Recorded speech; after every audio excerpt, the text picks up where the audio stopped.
मूलामूलं गुरोपदं मण्डलमूलं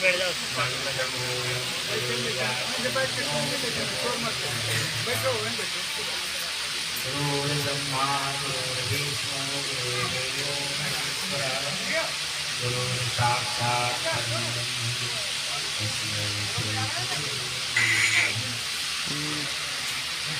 परम पूज्य आचार्य मंत्री साहेब जी, अरविंद साहेब जी, रामचंद्र साहेब जी, कमलेश साहेब जी, उपस्थित हमारे बड़े बुजुर्गों, माताओं, कल शाम को आप लोगों को बहुत अच्छी चीज सुनने को मिला था कि हमारे जीवन में दुख क्यों, हम दुख क्यों मन से मान लिए हैं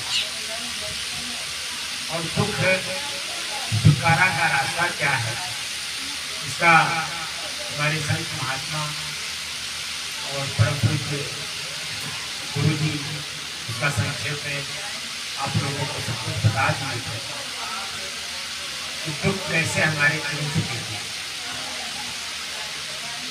कबीर साहब का एक लाइन है कि करहु विचार तो सब दुख जाई और परिहरि झूठा केर सवाई। बिना विचारे कोई भी काम करेंगे तो दुख का कारण बनेगा।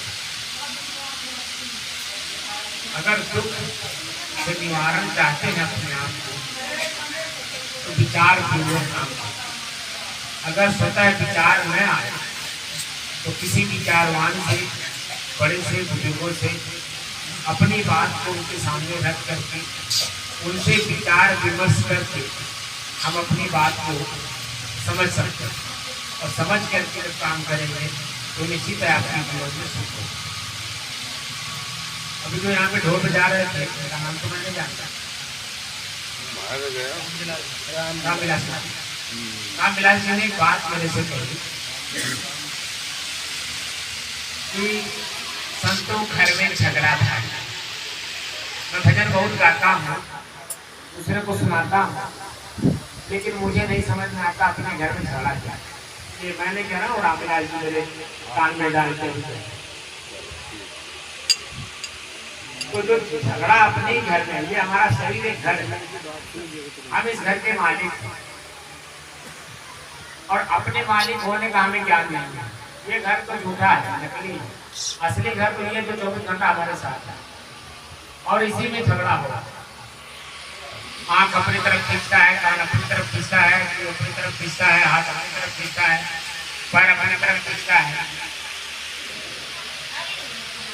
इसी में झगड़ा हो रहा है और इसी झगड़े को हमें निपटारा करना है। और इसी झगड़े को निपटारा करने के लिए हम संत महात्माओं के पास जाते हैं, प्रसंग सुनते हैं, गुरुमुख होते हैं और गुरुमुख होकर के अपने जीवन से जो दुख है, पीड़ा है, निकालने की कोशिश करते हैं। अभी जैसे वैसा बैठे हैं, अभी महात्मा जी भजन गा रहे थे नाम के ऊपर। आपने कहा भाई मेरा जीवन तो पूरा समझ चला जा रहा है और नाम मैं आज तक ये नहीं समझ पाया, नाम को बताइए। प्रश्न तो बहुत अच्छा आपका कि नाम क्या है, कौन सा ऐसा नाम हम लें गुरु के द्वारा हमें मिले कि जिसके सहारे से मेरा जीवन पार हो जाए और मेरा जीवन सुखी हो जाए और जो 84 लाख जोनियां उनसे हम पार हो जाए, बैतरनी पार हो जाए, समुद्र पार हो जाए, दुनिया में पार। कौन सा ऐसा एक नाम का सहारा तो वह गुरु के द्वारा मिलता है। आपने ये उत्तर दिया कि वो गुरु देते हैं। गुरु क्या देते हैं? मंत्र देते हैं, मंत्र रूपी नाम देते हैं। तो मंत्र जानते हैं किसको का? सलाह। हम कभी भी किसी के पास बैठते तो मंत्र ही कुछ नहीं, दो चीजें होती है, कथा और व्यथा। व्यथा माने पीड़ा, दुख। अगर हमारे जीवन में व्यथा और पीड़ा ना हो, हम किसी के पास क्यों जाएंगे कथा सुनो? राजा परीक्षित के मन में पीड़ा थी और किस बात की पीड़ा थी मालूम? मरने का। किसी संत के गले में सांप मरा हुआ जाकर के डाल दिया, ऋषि ने श्राप दे दिया, जाओ आज के 8वें दिन उनको तक्षक नाम का सर्प डस लेगा और तुम मर जाओगे। तो उस समय में क्या अभी भी 40-50 साल पहले भी संत से लोग करते थे। आज तो संत से कोई डरता नहीं है, लेकिन आज के 40-50 साल पहले के सभी लोग संत से डरते थे कि कहीं कोई बात ऐसा ना हमारे मुंह से निकल जाए, ऐसा काम ना हो जाए जिससे वो श्राप दे दे और मेरा जीवन दुखी हो जाए। तो उस जमाने में जब राजा परीक्षित थे तो संतों की बड़ी बोलबाला थी। वहाँ उस समय संत भी कम थे, लेकिन जो थे वो तपे हुए थे, तपस्वी थे, उनके बात में बहुत दम हुआ था।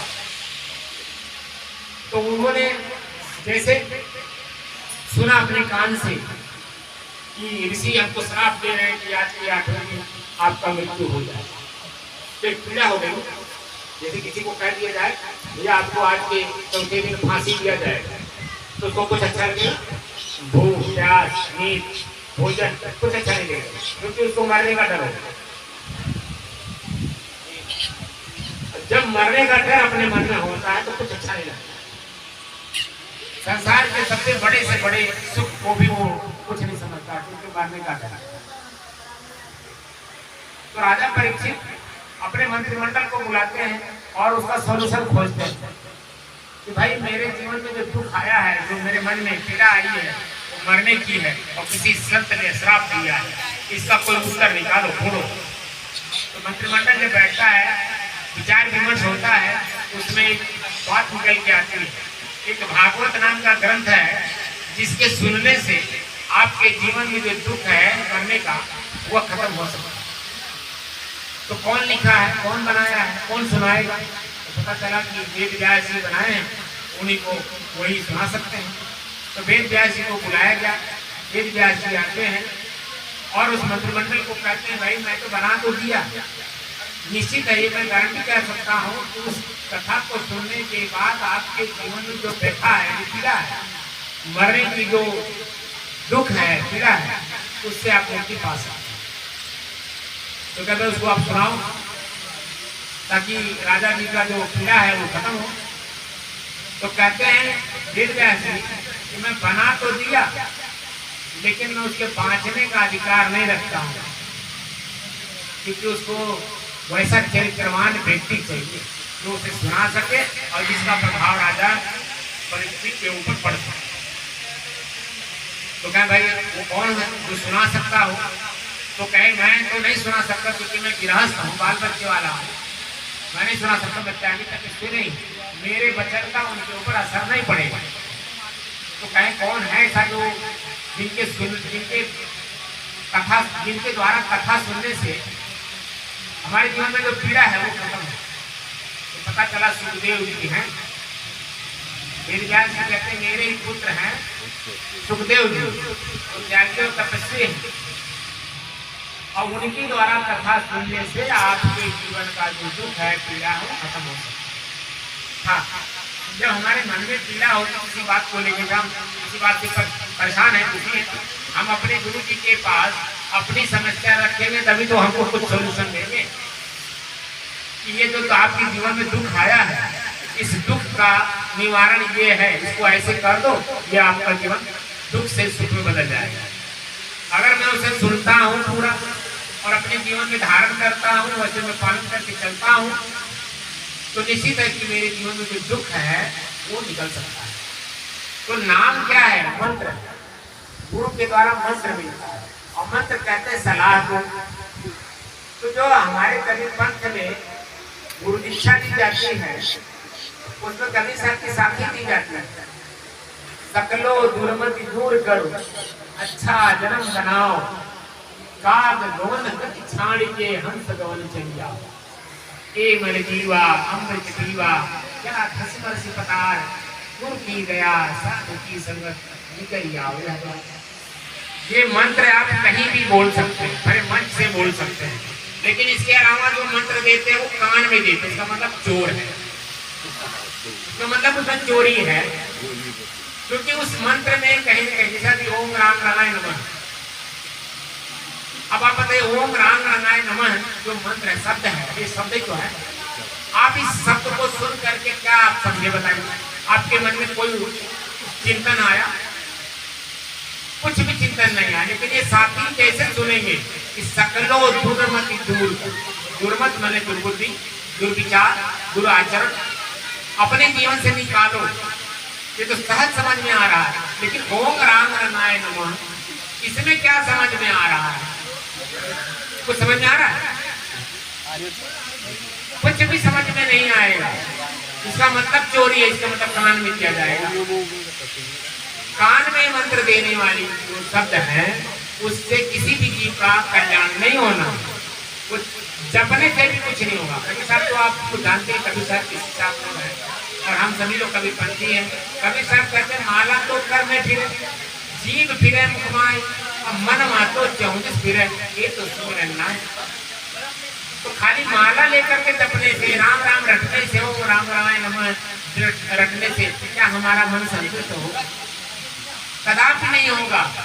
हाँ ये है कि चंचल मन को, जो बिल्कुल अनपढ़ है, गंवार है, मूर्ख है, एक अंग्रेजी में कहावत है मटेरियल माइंड, ये संसार का जो वस्तु है उसी को अपना मान लिया, उसी को अपने में मोहित कर लिया।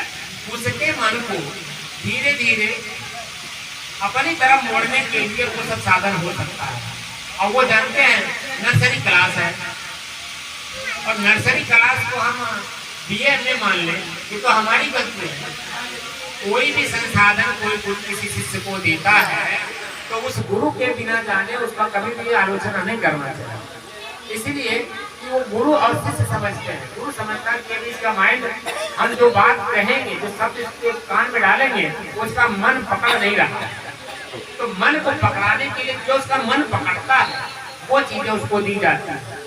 तो उसको आलोचना करके हम क्या करेंगे? आलोचना करने से मेरा ही मन खट्टा होगा। हम उसके मन को समझ लें कि इसका मन इतना ही था, इसलिए गुरु जी ने ऊपर की